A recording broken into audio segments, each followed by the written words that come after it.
At this moment, we turn our spotlight on some of the unsung heroes of our communities, the builders, the caregivers, and the changemakers who really make a real difference in people's lives. Today, we feature Dr. Senathi Fisha, whose work in mental health is transforming the way communities around Gauteng access care. And what stood out about her story is not just that her dedication is to patients, but it's her commitment to making mental health services more human, more accessible, and just more compassionate. So our producer, Sandile Hlangani, he spent an entire day at one of Dr. Fisha's hospitals witnessing firsthand the impact of her work on patients and families and the broader community. So perhaps before we get into the discussion with Dr. Fisha, let's take a look at this insert and see how her story unfolds in action, compiled by Sandile Hlangani.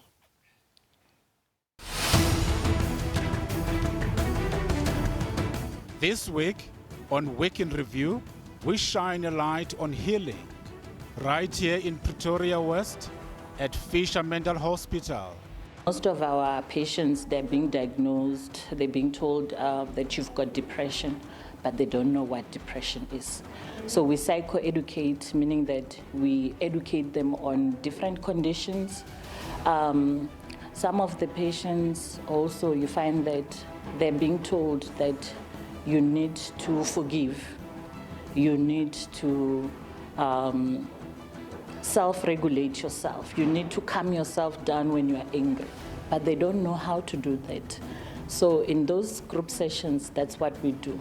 We teach them skills on how to take care of themselves, how to implement whatever that they're being told by the doctors to help themselves. Look at the holistic treatment of the person. Message holistic, we understand you are not well, but you're a professional or you're an adult, but there is some sort of responsibility that is attached to you as a person. So whenever there are mental health issues, function is disrupted. Whereby function will start from work is disrupted, your grooming being taking care of yourself, because when you're depressed, you'll not shave, your bathing is gonna be off, and also your sleep is disrupted.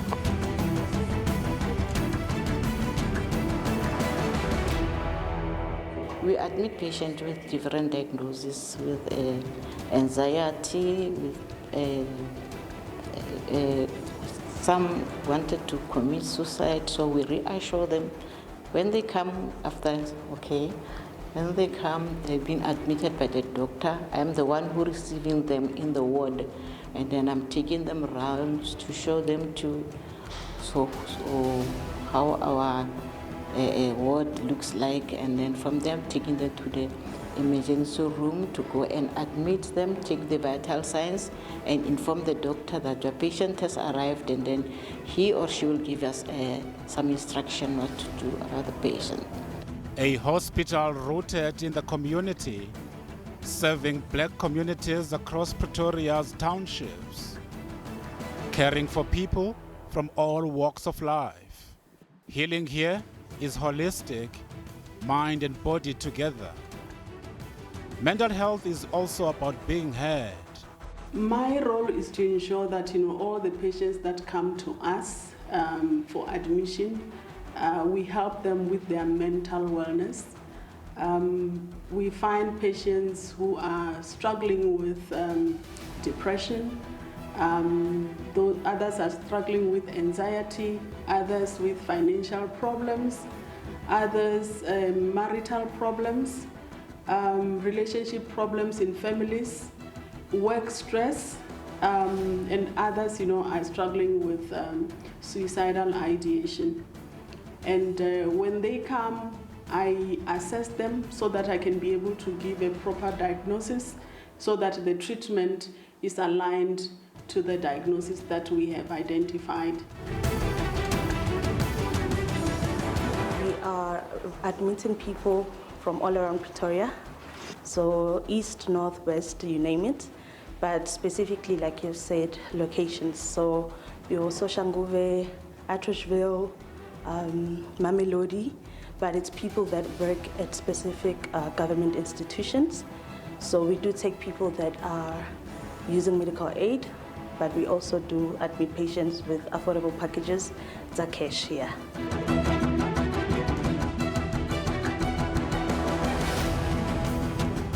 Mental illness, it should be taken very seriously because, as an example, if somebody is unemployed, is retrenched, is suffering, is having financial problems, and he doesn't know where to go, they usually get so stressed, and it goes to being suffering from depression, and some of them even think of suicide.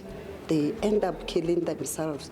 So we are here to help those who are suffering from those mental illnesses. At Fisha Mental Hospital, healing is personal, healing is community, healing starts here.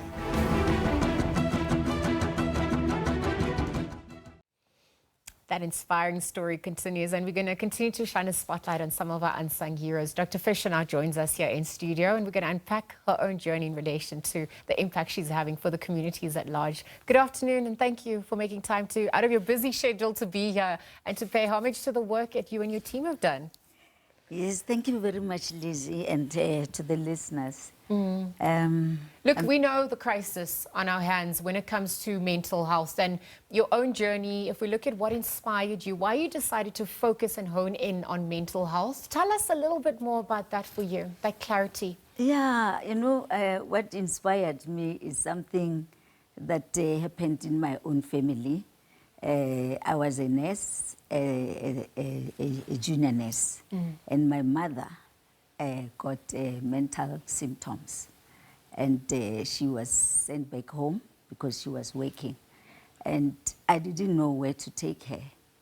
At the time, it was the most painful thing, and I looked all over the Limpopo, and I couldn't get a hospital except the hospitals Tawamopo, where we used to take people who are mentally ill, insane people. Yeah. And I had to take my mom there because I had nowhere to go. And that every time I went to see her, my heart was so painful because she looked so vulnerable. The person that used to be so strong was now the most vulnerable person. And she was just going there idling randomly. And that actually hurt me, and I decided that when I'm not going to stop where I was a midwife at the time, and I decided to do psychiatric nursing. And from there, I never looked back. I continued, I did, even when I was in Medunsa, I used to attend psychology courses for 3 years. During lunch, when people are going to eat, I would go to a private teacher. And at the end of 3 years, I found myself not being a psychologist or a psychiatrist. And then I decided that I'm taking honors because I got a basic degree in nursing. I took honors in psychology. When I finished, I still realized that I'm not a psychologist. I can only give tests. And I did masters in psychology. And when I finished, my parents, my grandmother and my mother, they said, we want you to be a doctor. We've been going to school for so long. And I had to do doctorate in psychology. Okay. That was my journey. And the main thing that actually drove me was just to help South Africans and to come up with a solution for people, because my own mother could not get that help. So let's speak to those solutions and the stigma that's still attached, the importance that's placed, whether it's from a government perspective. We saw Sona just passing as well. Were you inspired by what was reflected or not reflected on that front, given the work you're trying to do? I was actually very disappointed because I realized that, and I found that the president did not address anything about mental health. Yeah. So for me, that was a big gap in healthcare in South Africa. If I can tell you about mental health care, I can tell you that South Africa is heading for trouble. We are going to create a country of lunatics because there's no one who's taking care of mental health care of South Africans. You know, it's going to be a story like the one that we're facing about water. We have been saying water infrastructure is old. And at the end, today we've got a collapse of the system. I think in 2019, I spoke to South Africans and I told them that depression is going to be the highest killer in the world in 2020. And today, 2025, in South Africa, we've got 37% of South Africans are affected by depression and anxiety. And suicide is escalating. As we speak, we are the 6th in the world with the highest suicide rate. Our youth are not coping. Yeah. And we are creating a future of the youth that is not going to cope. And for me, I am tired of really talking about prevention, talking about alone. You know, there's no voice. And today I'm here to speak for the voiceless. And I wish the president is listening, because even the budget for mental health care in South Africa is only 5% of the general healthcare budget. And even to that point, when we're looking at affordability and accessibility, I mean, this is how your services then even came to be, because we know how, you know, the prices are, not everyone can afford it. Tell us a little bit more about the challenges you're facing on that front when people are desperate. They're coming to you for help, but, you know, accessibility is... Let's just talk about accessibility. You know, I take mental health care in South Africa as an issue for the have and the have-nots.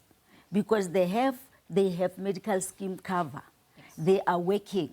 But imagine with this high unemployment in this country, we have people that cannot afford even basic health care. But to go to a doctor and get psychiatric help, you spend on the first consultation, you spend close to 6,000. Let me tell you how.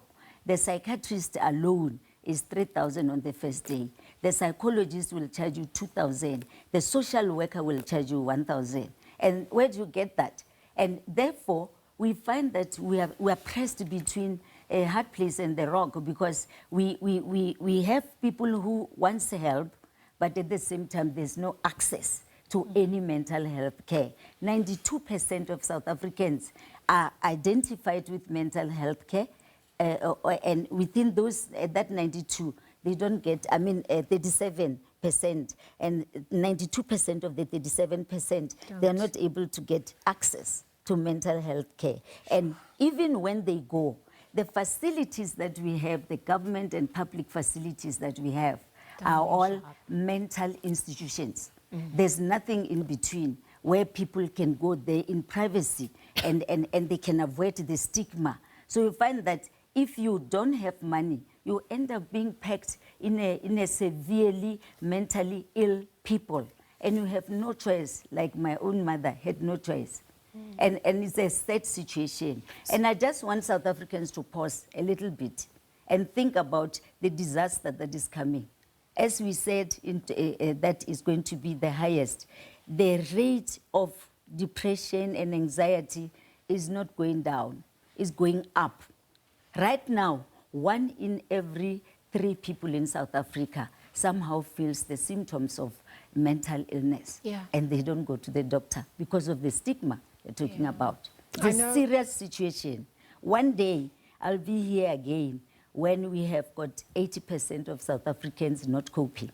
Well, you're doing the work through the silence of applause at this point, and thank you for your service. Thank you for also making time to speak about what's on offer and what inspired you, your own journey.